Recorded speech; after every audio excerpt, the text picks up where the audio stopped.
చంద్రబాబు నాయుడు ఎప్పుడు అధికారంలోకి వచ్చినా ప్రభుత్వ సంస్థలన్నింటినీ ప్రైవేటు పరం చేసేసి డబ్బులు వెనకేసుకునేందుకు కంకణం కట్టుకుంటారని, పేద మధ్యతరగతి విద్యార్థులు ఉన్నత విద్య అభ్యసించాలనే ఆశల్ని చిదిమేయాలని చూస్తే సహించేది లేదని బహుజన సమాజ్ పార్టీ పిఠాపురం నియోజకవర్గ ఇన్ఛార్జ్ కండవెల్లి లోవరాజు హెచ్చరించారు. రాష్ట్రంలో ప్రభుత్వ మెడికల్ కాలేజీలను ప్రైవేటు పరం చేసేందుకు ప్రభుత్వం చేస్తున్న ప్రయత్నాలను వ్యతిరేకిస్తూ పిఠాపురంలో ఆర్ఆర్బీహెచ్ఆర్ ప్రభుత్వ జూనియర్ కళాశాల ఎదుట విద్యార్థులతో కలిసి కండవెల్లి లోవరాజు నిరసన చేపట్టారు.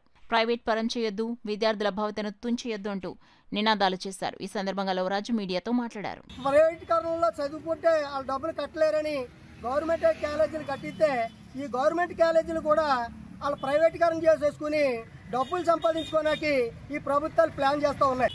ఒక వెనకబడ్డ వర్గాలు ఎస్సీ, ఎస్టీ, బీసీ, మైనార్టీలు వీళ్ళు ఒక గవర్నమెంట్ కాలేజీల్లోనే చదువుకుంటూ ఉంటారు. ఒక గవర్నమెంట్ కాలేజీలో చదువుకుని మెడికల్ కాలేజీకి వెళ్ళాలంటే ఒక ర్యాంక్ సంపాదించుకుని ఆ గవర్నమెంట్కి సంబంధించిన మెడికల్ కాలేజీ ఏదైతే ఉందో దాంట్లో చదువుకోవడానికి వాళ్ళకు కొద్దిగా అవకాశం ఉంటుంది.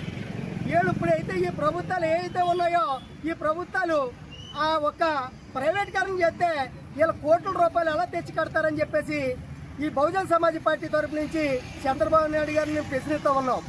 చంద్రబాబు నాయుడు గారికి నేను ఒకటే ప్రశ్నిస్తూ ఉన్నాం బహుజన సమాజ్ పార్టీ తరఫుని. చంద్రబాబు నాయుడు గారు మీకు ఏమన్నా శాతం అయితే మరికొక కొంత కాలేజీలు పెంచాలి తప్ప ఉన్న కాలేజీలని ప్రైవేటీకరణ చేసేయడం అనేది ఇది ఎంతవరకు దారుణం అనేది నేను తెలియజేసుకుంటూ ఉన్నాను. మీరు ప్రైవేటీకరణ చేయడం వల్ల మేము వెనకబడ్డ వర్గాలందరూ కూడా ఎస్సీ, ఎస్టీ, బీసీ, మైనార్టీలందరూ పిల్లలందరూ కూడా వెనకబడిపోతారు తప్ప కాలేజీల్లో చదువుకోవడానికి అవకాశం ఉండకుండా పోతుందని, మేము డబ్బులు కట్టలేమని ఈ బహుజన సమాజ్ పార్టీ తరఫు నుంచి నేను తెలియజేసుకుంటూ ఉన్నాను. ఇప్పటికైనా సరే ఈ ప్రైవేటీకరణ ఆపకపోతే రాష్ట్ర వ్యాప్తంగా బహుజన సమాజ్ పార్టీ తీవ్రంగా ఉద్యమిస్తుందని నేను తెలియజేసుకుంటా మీడియా మిత్రుల ద్వారా తెలియజేసుకుంటూ ఉన్నాను. జై భీమ్, జై భారత్.